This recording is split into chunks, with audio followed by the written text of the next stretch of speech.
tó ẹ̀yin ènìyàn mi ẹ mà káàbọ̀ sí iléeṣẹ́ wa ọdẹ òdùnbí níbikíbi tẹ́ ẹ bá ti láǹfààní láti máa gbọ́ mi etí tẹ́ ẹ fi ń gbọ́ wa kò ní di bákan náà ojú tẹ́ ẹ fi ń rí wa kò ní fọ́ àwa la ó máa wá o ẹ̀yin la ó máa bá ikú kò ní wàá gbéṣe o ó mà tún ti ṣẹlẹ̀ o ẹ jáde kẹ́ ẹ wá gbọ́ ohun tí ó tún ṣẹlẹ̀ báyìí tó wọ́n sọ wípé ìjà ti bẹ̀rẹ̀ sílẹ̀ wípé ó ti ń di wàhálà ní ìlú UK wípé kí oníkálukú wọn tó wà ní ọ̀hún kí wọ́n ṣe kí ni kó máa fi ojú tìjẹ́ ní kó máa fi ríran o. In a statement posted on X, the commission urged Nigeria to stay away from the protest and avoid large gathering. Yes, wọ́n ní pé ká sá fún protest yìí kó tó di wípé ó di rọ̀ǹtò. Number were also provided for Nigeria to reach out to the commission for any emergency. Wọ́n ti jẹ́ kó yé wa wípé wọ́n fi àwọn ẹ̀rọ ìbánisọ̀rọ̀ sílẹ̀ láti pè tí ó bá ti di wípé ìjà yìí ti ń di wàhálà ìyẹn nílùú òyìnbó ni o nítorí wọ́n ní protest náà tún lọ ní ọ̀dọ̀ wọn lọ́hùn.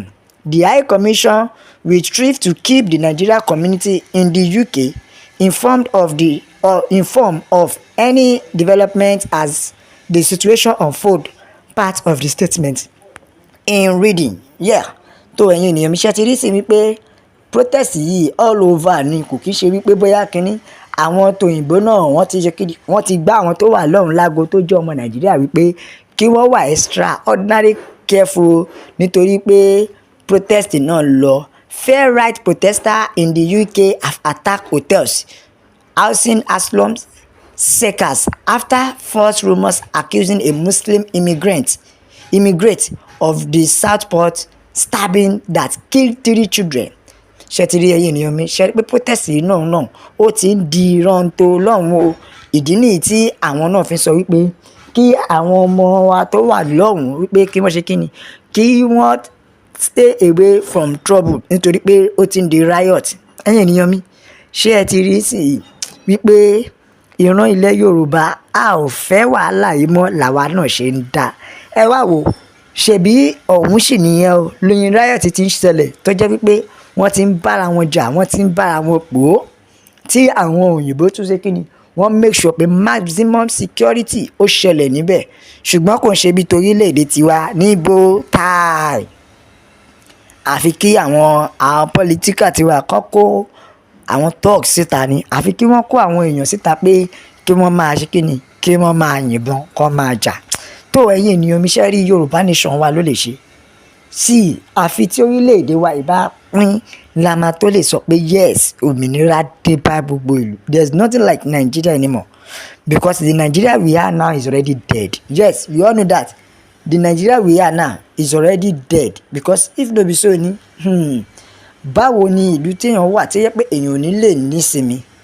Ẹ máa gbọ́ nínú àwọn nǹkan tí news títí UK ikọ̀ wọ́n ní more than 90 people were arrested after demonstration organized by fair right group descended into riots in UK town and cities on Saturdays. Ṣé wọ́n ní àwọn bíi 90 ni wọ́n kó nínú riot ogun yìí náà. Tó ẹ̀yin ènìyàn mi ṣe rí wípé òmìnira ilẹ̀ Yorùbá ló ṣe kókó ṣe rí wípé òmìnira wa la fẹ́ because as far as this country dey concerned ṣe rí kó má bàa wá di tó jẹ́ wípé ara di yan pepper scatter bíi tàwọn tìlú òyìnbó ni àwa ṣe ń pariwo pé òmìnira ilẹ̀ Yorùbá òun ló ṣe kókó.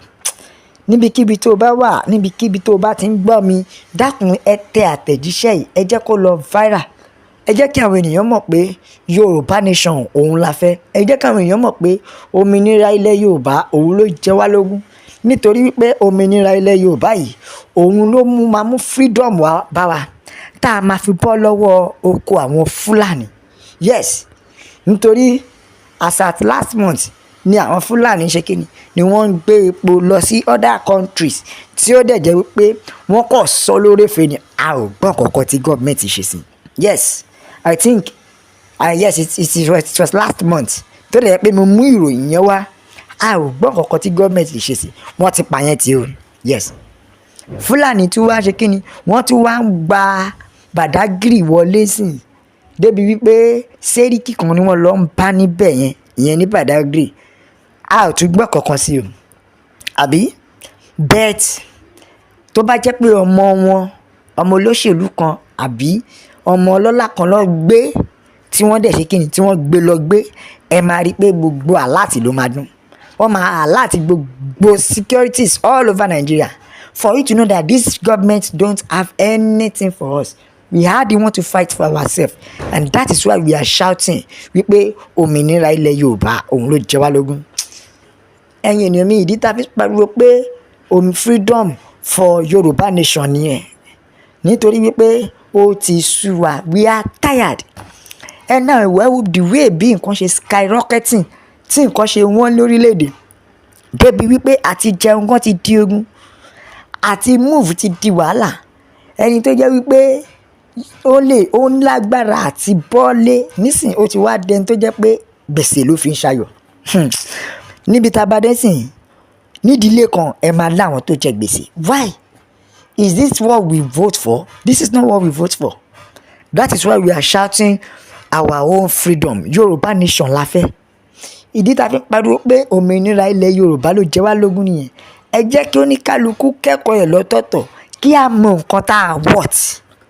Yes, ẹ jẹ́ kí oníkálukú kẹ́kọ̀ọ́ lọ́tọ̀ọ̀tọ̀, because ìran ti gbé jáde tẹ́lẹ̀ wípé orílẹ̀-èdè máa pín tí gbogbo wa náà ti ń gbọ́, ṣùgbọ́n ohun tó ṣe kókó ni pé a ò mọ bí ó ṣe ṣẹlẹ̀.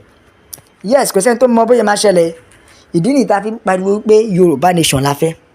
Tó ẹ̀yin ènìyàn mi, a ó máa fi èyí ṣe kíni, a ó máa fi èyí ṣe ìdágbére. As far as this country dey concerned o, na Yorùbá nation we want. Yes, na Yorùbá nation we vote for. Na Yorùbá nation we want to, because we are fucking sick and tired of this hardship. Tó ẹ̀yin ènìyàn mi, a máa fi èyí ṣe ìdágbére nítorí pé kíni, àgbẹ̀ ò ní roko títí kó gbàgbé ilé, bó pẹ́ bóyá onílé àrèlé. Ẹ dákun ẹ bá mi share ọ̀rọ̀ yìí káàkiri. Ẹ̀yin ìyá mi, ẹ̀yin bàbá mi, ẹ̀yin brother mi, sister mi, ẹ dákun ẹ bá mi tẹ àtẹ̀jíṣẹ́ yìí, ẹ jẹ́ kó lọ viral. Ẹ jẹ́ kí àwọn ènìyàn mọ̀ wípé as far as this country dey concerned, ìran ilẹ̀ Yorùbá a gbọ́dọ̀ gba òmìnira, tó túmọ̀ sí pé Yorùbá nation, no retreat, no surrender. Until this matter next time, my people, we dey use this opportunity to let you know say we's coming back. Ó dàbọ̀.